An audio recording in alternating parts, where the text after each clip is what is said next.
தேவனுக்கே மகிமை உண்டாவதாக. கடந்த ஏப்ரல் மாதம் முழுவதும் தேவனாய் கர்த்தர் உங்கள் தேவைகளெல்லாம் சந்தித்து உங்களுக்கு சரீர பலன் சுகத்தை கொடுத்து உங்களை ஆசீர்வதித்திருப்பார் என கர்த்தருக்குள் விசுவாசிக்கிறேன். அதே போல இந்த மே மாதம் முழுவதிலும் தேவனாய் கர்த்தர் உங்களை ஆசீர்வதித்து உங்களை பாதுகாத்து சகல விதத்திலும் உங்கள் தேவைகளை சந்திப்பாராக. தேவன் உங்களுக்கு கொடுக்கிற வாக்குத்தத்தத்தை நீங்கள் உறுதியாய் பிடித்து கொண்டு விசுவாசிங்கள். தேவன் உங்களுக்கு நிச்சயமாக அற்புதம் செய்வார். இன்றைய நாளில் உங்களோடு கூட தியானிக்கப் போகிற ஆசீர்வாதத்தின் வாக்குத்தத்த வார்த்தை 1 சாமுவேல் 30 வசனம். நீ சகலத்தையும் திருப்பிக் கொள்வாய், நீ சகலத்தையும் திருப்பிக் கொள்வாய். அனைவருடைய வாழ்க்கை மாதக்கணக்கில் வருடக்கணக்கில் தங்களுடைய எதிர்பார்ப்புகள், எதிர்கால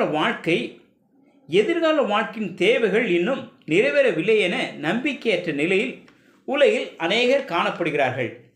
அப்படிப்பட்டவர்களை பார்த்து அவருடைய நம்பிக்கையற்ற நிலையை மாற்றி விசுவாசத்தின் பலனை பெற்றுக்கொள்ள தேவன் உதவி செய்வாராக. கர்த்தருக்குள் பிரியமானவர்களே, மலைகள் சூழ்ந்த ஒரு வினோதமான கிராமத்தில் எலியாஸ் என்ற ஒரு ஏழை விவசாயி இருந்தார். அந்த ஊரில் வறட்சி கஷ்டங்களை எதிர்கொண்ட போதிலும் அந்த மனிதர் விசுவாசத்தில் உறுதியாக இருந்தார். தேவனுடைய இரக்கத்திற்காக காத்திருந்தார். ஒரு கோடையில் சூரியன் பூமியை சுட்டெரித்தது, பயிர்கள் எல்லாம் வாடியது. எலியாஸ் அசைக்க முடியாத நம்பிக்கையுடன் தனது விதைகளை விதைத்தார். அவருடைய நம்பிக்கையை சந்தேகித்த பக்கத்து விட்டார் அவருடைய நம்பிக்கையை மாற்றிக்கொள்ளும்படி வற்புறுத்தினார்கள். ஆனால் எலியாஸ் புன்னையுடன் கடவுள் நிச்சயம் உதவுவார் என்ற நம்பிக்கையோடு பதிலளித்தார். நாட்கள் வாரங்களாயின. நிலம் வறண்டு கிடந்தது. ஆனால் அந்த மனிதர் மனம் தளரவில்லை. ஜெபத்திலும் அயராத உழைப்பிலும் நாட்களை கழித்து கொண்டிருந்தார். ஒரு நாள் மழைக்காக அவர் ஜெபித்து கொண்டிருந்த போது ஒரு மென்மையான காற்று வீசியது. கார்மேகம் சூழ்ந்து கொண்டு வானத்தை மூடியது. மழை பெய்து வறண்ட நிலத்தை புத்துணர்ச்சி அடைய செய்ததைக் கண்டு கிராம மக்கள் வியந்தார்கள்.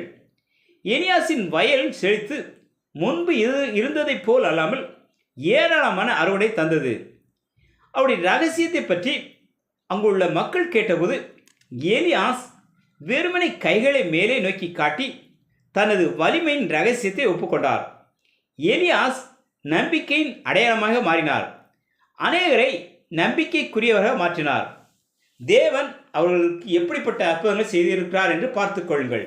பிரியமானவர்களே, இந்த மே மாதத்தில் எப்படிப்பட்ட கோடை போல பிரச்சனைகள், பாடுகள், நிந்தை, அவமானங்கள் நேராதபடி நீங்கள் தேவனை கர்த்தரை விசுவாசிங்கள். எலியாசரே கேலிகள் மத்தியில் அவர் தேவனை விசுவாசித்தார். வேத வசனத்தில் சொல்லப்பட்ட போல நீ சகலத்தின் திருப்பிக் கொள்வாய் என்பதற்கு ஏற்ப அந்த எலியாஸ் ஆசீர்வதிக்கப்பட்டார்.